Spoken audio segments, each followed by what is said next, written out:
GUNTALK continues now in a more informal setting. Get ready for an on-topic, off-topic free-for-all featuring Tom, call screener Michelle, and GUNTALK producer Jim. Now, lazily bon ton roulette. In Louisiana, that means let the after-show good times roll. All right, we're in the after show. We have Jim and Michelle here, and how you guys doing? Awesome. I'll speak for Jim, too. Uh-oh. Has he just been bugging you about this pistol? Oh, yes. From the moment I walked in the studio door. Look what I got. Look.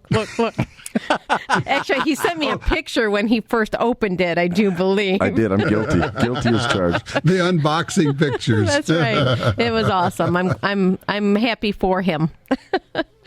Well, good. This is the GT20, our 20-year anniversary gun that we did with SIG. There's a P220 and 10 millimeter, with lots of cool special features. So what did he do? Like when you walked in, Michelle, did he like hand it to you and say, you got to see this? Well, he had big slobbers hanging from the corners of his mouth. I think he could hardly wait for me to get here. Like a Labrador. Yeah, hydrophobia, like Old Yeller. Yeah. I like the hydrophobia. That's a nice look. Yeah, that's good. Yeah. Good image. But he's like, oh, you got to see this. Here. So it was awesome. I was glad to take in his excitement. It is a very nice looking and handling firearm. Somebody knew what they were doing. It's a nice pistol. Yeah, somebody knew what they were doing there. Amazing, despite our best efforts to screw it up. So Jim, tell me about your pistol. Oh, it's okay. It's all right. Okay. All right, we're moving on. Moving on. We don't need to talk about that. Okay. It's awesome. I don't know how much. I mean, if I carry it, it'll be as a open carry, which I've yet to do. So I may never carry it. Barbecue gun. Yeah, I like that idea. Mm-hmm. It's awesome. Mm-hmm. I mean, I text you. It was like probably 10:30 at night. Oh my God, I love it. The sight was right on. I mean, I might be a half inch off at 35, 40 feet. I'm not even going to mess with it. It's that sure. Close. And I had to verify. I had 4 different people shoot it, and everybody loved it. And I had a little bit of video of it, and everybody expected, it's a 10. It's going to, recoil like crazy. And I'm like, well, let's see. And it was stock ammo. It was nothing monstrously, huge. And the muzzle flip was no different than a 45. And I think that's because of the weight of it and the design of it. It's a big it's a heavy gun, but it's not like a massive gun because it doesn't feel huge in your hand, does it? The grip? No. It fits my hand great because, I got bigger hands. But it is heavier, but it's not heavy, if that makes any sense at all. Mm-hmm. No, I understand. And there's a lot of weight out in the barrel because it's got a rail out there, which helps. And I think it really handles the recoil very well. Yeah, and like I said, I was watching the video and the muzzle flip, and this is with male and females. You can't say, they're big burly guys. Of course, it won't be much muzzle flip. But the women, same thing. It was just it's balanced well, I think, and it just feels great. The trigger is awesome. Did you have this at your surprise birthday party? Actually, it was kind of neat because, I have a little tradition that you told me to break, and I refused to, about letting my son shoot my first. Every time I get a new gun, he's the first one to shoot it. And that's so I can stand back 50 feet, and if it blows up in his hand, it's not me. I see. Now we figured, Michelle, can you just reach over and slap him for me? I can't reach it from here. Yeah, because I tell you, Tom, I did volunteer to shoot it first, and he's like, I got this tradition. She was going to look out for me. Yeah. Yeah, well, okay. So, and... It was neat seeing, well, first of all, I was drooling to shoot it, but I held off. And I thought I was going to have to hold off a couple weeks, and at that point I probably would have broken tradition. But I had a surprise birthday party, and he came in from Chicago, and I said, you'll never guess what I got. A little surprise for you, too. So after the party came back, and next day, and the reason we didn't shoot at night is because we had been drinking. So the next day, we broke it out bright and early and went out, and everybody loved it.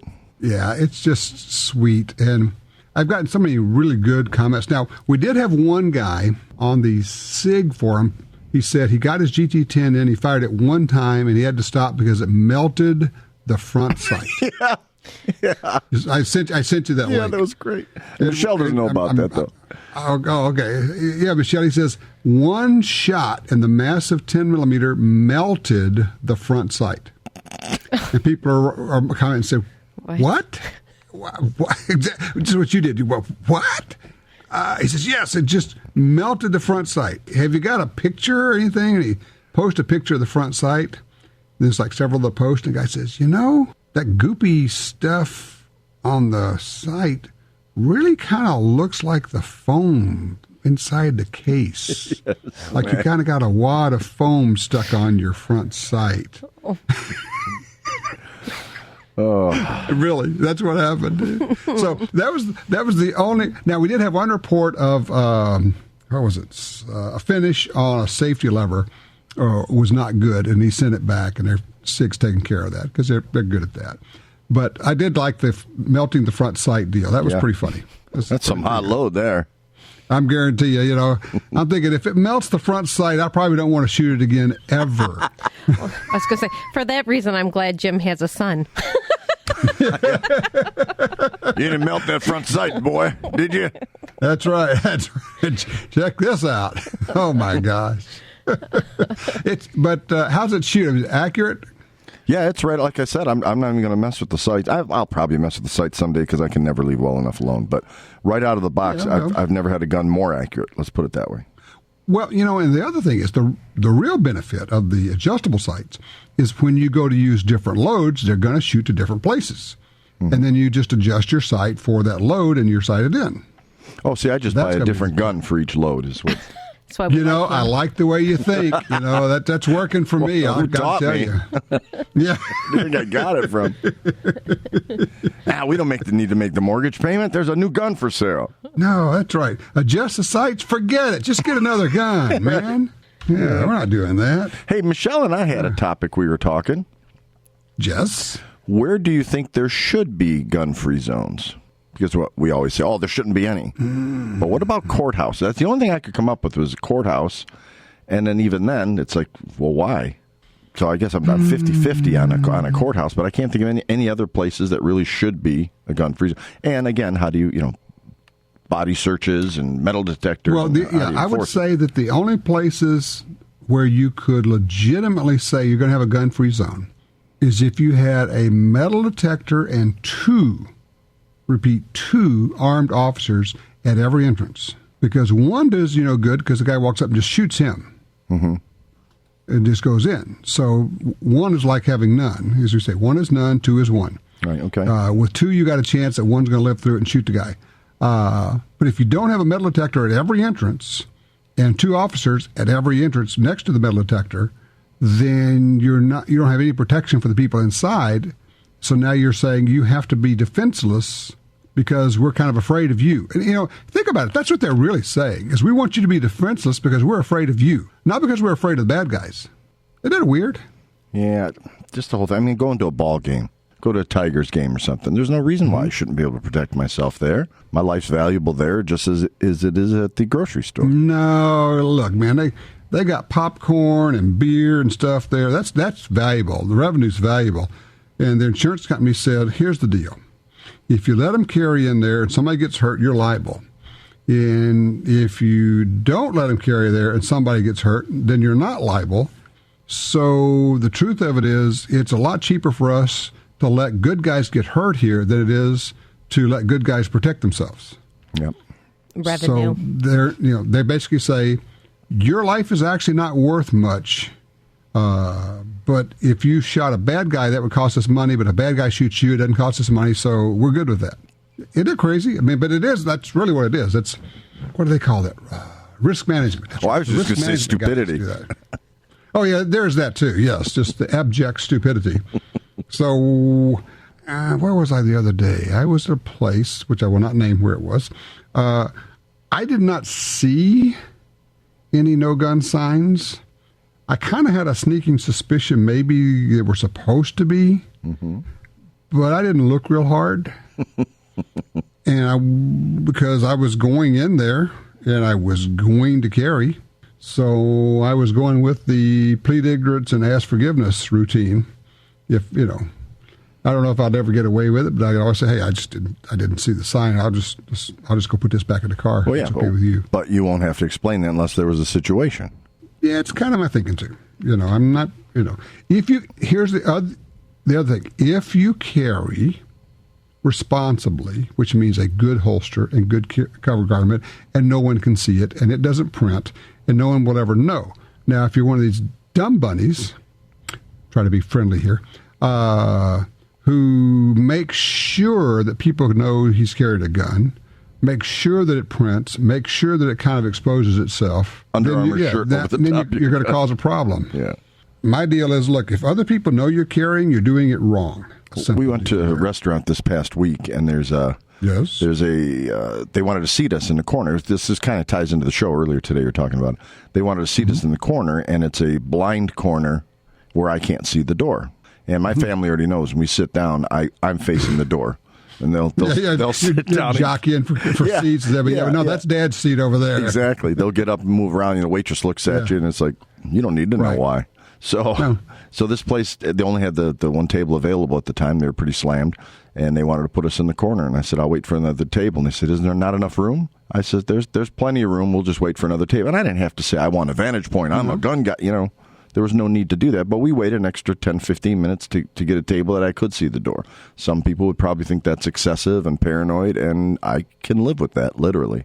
Literally, yes. It is interesting. Now, what's really fun, Michelle, and you've seen this happen, is where you get a group of us type people together, and we're all trying to sit around the table, and we're all trying to sit where we can see the door.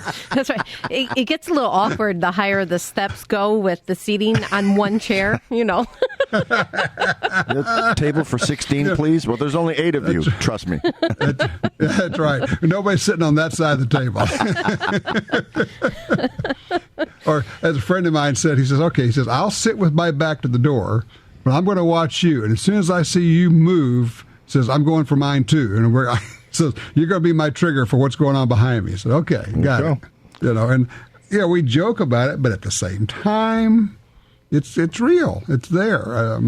My goal is to never have to do that, but boy. Amen. The other thing is, and we've talked about this, I have seen more interesting stuff since getting plugged in, and you're watching these tables around you, and you're going, whoa, it's kind of like this whole parade of life going by, and there's some interesting folks out there for people watching that I was just not paying attention to before. Yep, I get that. So do you think the concealed carry opened your eyes to that, Tom, or just the training with awareness? I think it's probably both. When I started, trying to think, my first class like this was at Gunsight with Clint Smith. Hard to beat that. Well, yeah, I mean, if you're going to do it, right? Go to Harvard. I guess. And then, Front Sight, not Front Sight, Gunsight, and then Tiger McKee, and then SIG Academy, and then, of course, training with Chris Serino. So I kind of get a lot of doses of this.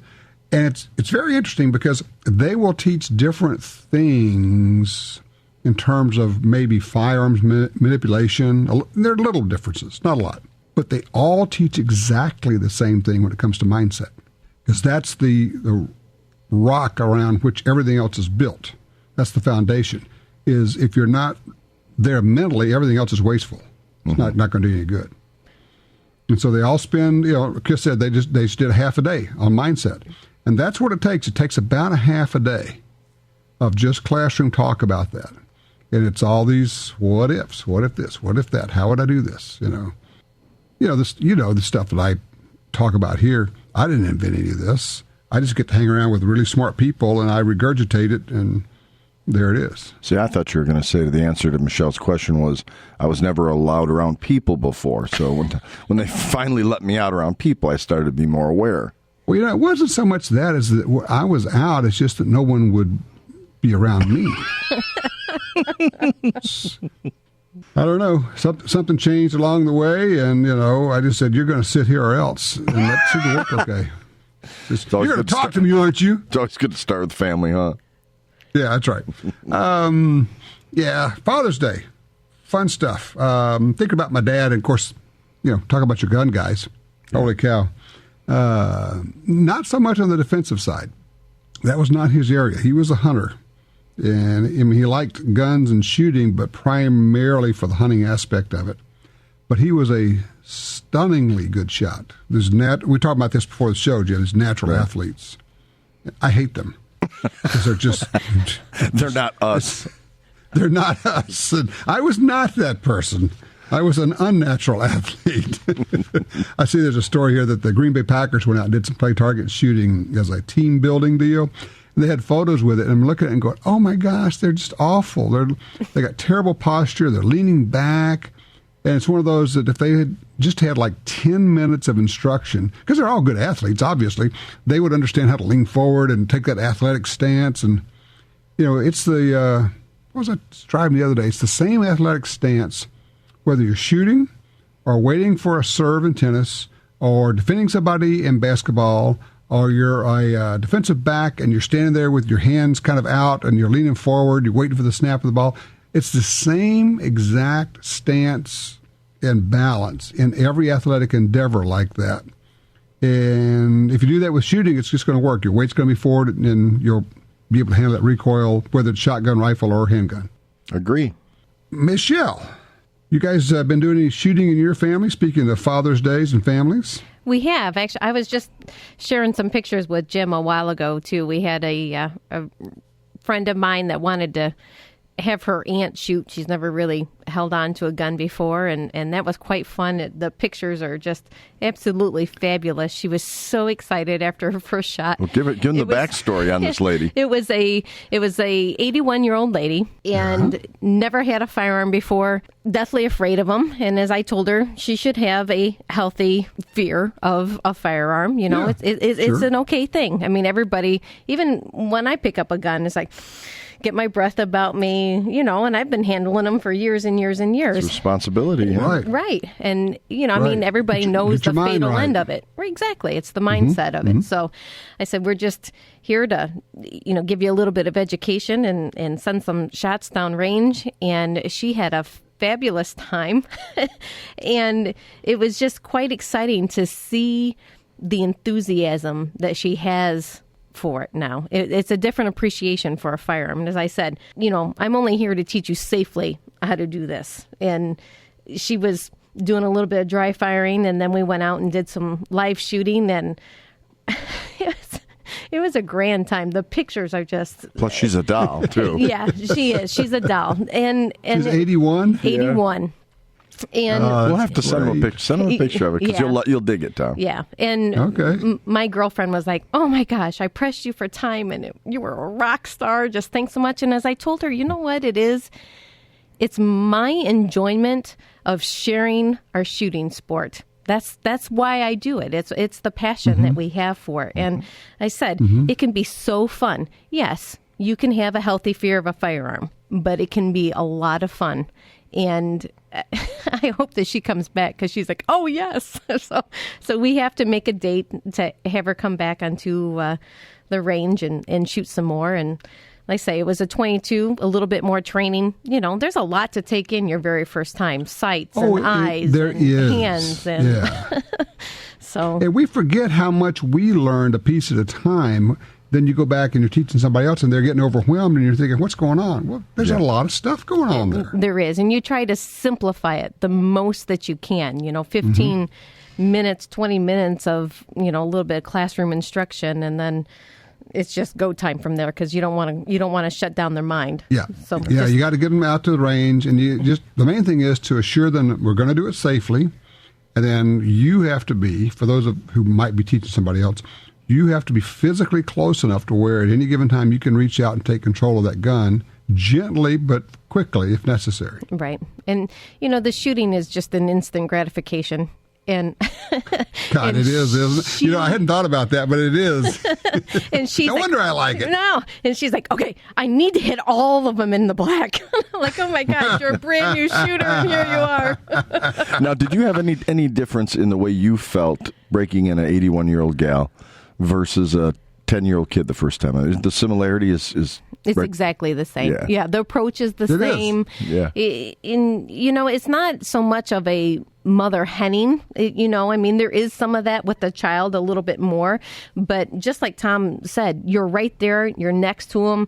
I mean, I was, my side was right there by her shoulder and back far enough that I wasn't going to be hit with anything, any of the lead or any powder or anything that was coming back. But gosh, it was just so much fun. She put down the gun and just started clapping, and her face was just your face right now is beaming just explaining it. It was just it was awesome. It is. It's that much fun, and anybody who has not done this, if you want to just like add a bunch to your life, go out and get your instructor certificate. You don't have to have it to teach somebody, but it's fun to do. The other thing is, and then when people say, when you say, would you go shooting with me? And then you say, and I am a certified, firearms instructor. Oh, okay. And you think, all right, that'll work. But it's just, honestly, it is so much fun. I was at this thing I went to in Idaho last week. You guys, when I was up there, we're standing around, there's like 80 people at this barbecue. And, of course, it doesn't take long, and we start talking about guns and shooting, and there were a couple of women that said, I really would like to learn to shoot more. And so we're off to the side. We have no guns, but we're doing stance and grip and alignment, and I'm working with them on the recoil management and the whole deal. And it was just fun, and they were having a good time. And like you say, I think you're right, Michelle. We like this so much. We really enjoy a chance to share it with somebody. Yeah, it is. It's gratifying as an instructor, as a friend, whatever it is that you're doing, the realm of the circle that you're working in. But it's exciting to pass that on. I mean, little kids, they see, I don't care if it's an arrow or a bullet. It's the same. Mm-hmm. Mm-hmm. and it's the same safety. It's the same cognitive thinking that you have to do.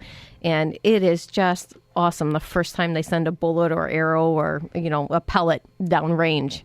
And their faces just, it says it all. You said something earlier. It's weird. I had never thought of this. Is that in shooting you get instant gratification? Yeah, and it's so true. And of course, not the way I shoot. To me, 'cause I'm not so great at the whole delayed gratification thing. But yeah, when you hit something, you can see it, you can hear it, you break it, whatever it is. And of course, I've always said it's like the ultimate remote control. You press the button here and something happens down there, which is very cool, too. Well, that's why reaction targets are so cool versus paper. I mean, I'm not anti-paper, but boy, reaction targets are so much more fun. Well, it's one of the reasons we like using steel so much on TV. You can tell what's going on, but, even if you don't have steel... I told you guys about using the cheese puffs, the cheese balls. I thought of you yesterday. I was at Sam's Club. They had a big jar of them for $7. They got that big old jar of those things. Yes, those are great. Ritz crackers, anything like that you can shoot. They go explode and go all over the place, and then you don't even have to pick those up, which is awesome. The other part is great. I have a light, this big light flashing at me here, Tom. I think it means we need to break. Oh, okay. One of those. Take a quick break. We'll come back after we sell some soap. Okay. EWL by Slip 2000 is the absolute best gun lube available, period. It will never gum up or become sticky. It won't attract dust, dirt, or sand, and doesn't freeze in cold weather. It penetrates and bonds with a metal reducing friction and wear, which means less cleaning and easier cleaning. Why not try it? Visit our participating dealer for a free sample or go to slip2000.com. That's slip2000.com.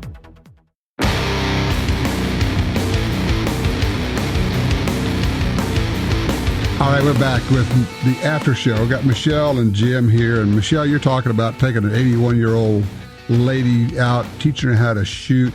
Now, what's your follow-up plan? You going to try to get her back out? Oh, yeah. I don't think I'm going to have to work very hard at that. She was so excited when she walked out. She took her target to dinner and was showing everybody what she had done. That's great. I think it's all the advertising in the world that we need. Yeah. Okay, now, that's a good point. Have them take their target with them. What would be very cool is if you date the target and maybe even both of you sign it. And, of course, obviously take a picture of her with her target. I know you did that. Oh, yes. I've got the best picture of her and I together. That's so much fun. That is great.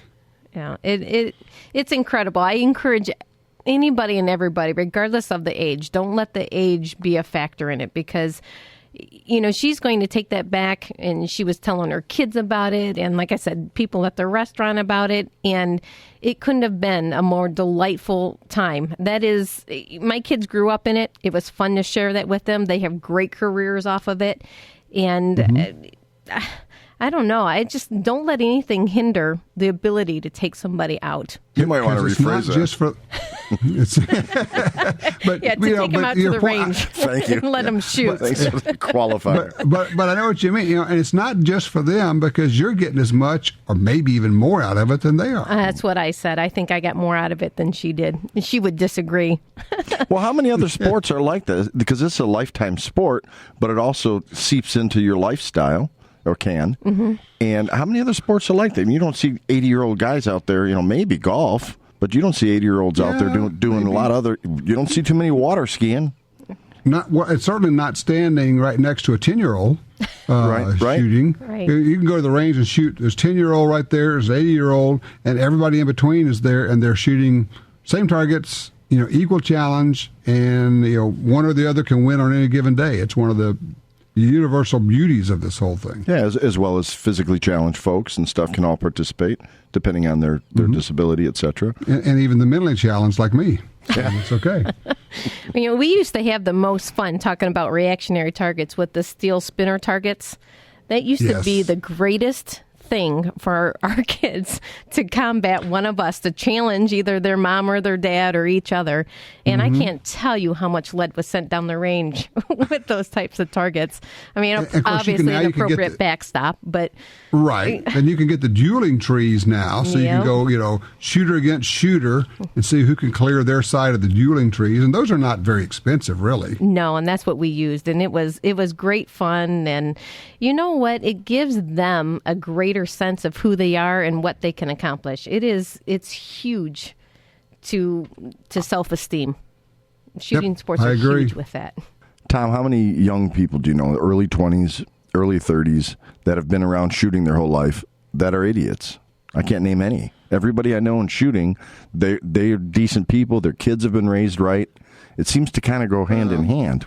Generally, I agree. I mean, there's a bell curve and everything, of course. But I tend to agree with you on that. And, especially if they are serious, if they're competitive shooters or they're serious about it, and if they shoot with the other people, I find if you don't shoot with other people a lot, you may not know where your weaknesses are in terms of your experience or your training or your safety. But if you shoot with other people a fair amount, you'll pick up a lot of good things, assuming you're shooting with the right people, which is always the other part of it, too. I am smelling the barbecue brisket coming in through the door now. And so they're telling me that the Father's Day celebration has started. Well, I guess we better let the dad get there. Yeah, because, boy, we sure don't have anywhere to go, do we? No, poor thing. Well, if you guys could drive from Ohio to Bayou Country real fast, we'll save some brisket for you. We got a kitchen full of people waiting for us, too, buddy, so we feel you.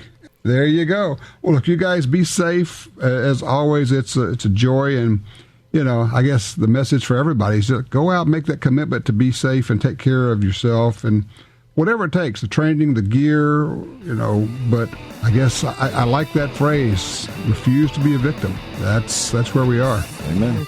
All right, take care, guys. Be good. All right. Happy Father's Day, everybody. Well, there you go. Another Gun Talk After Show is in the can. We sure do appreciate you sticking around. And remember, everything Gun Talk is available 24/7 at guntalk.com. See you next week for the Gun Talk After Show.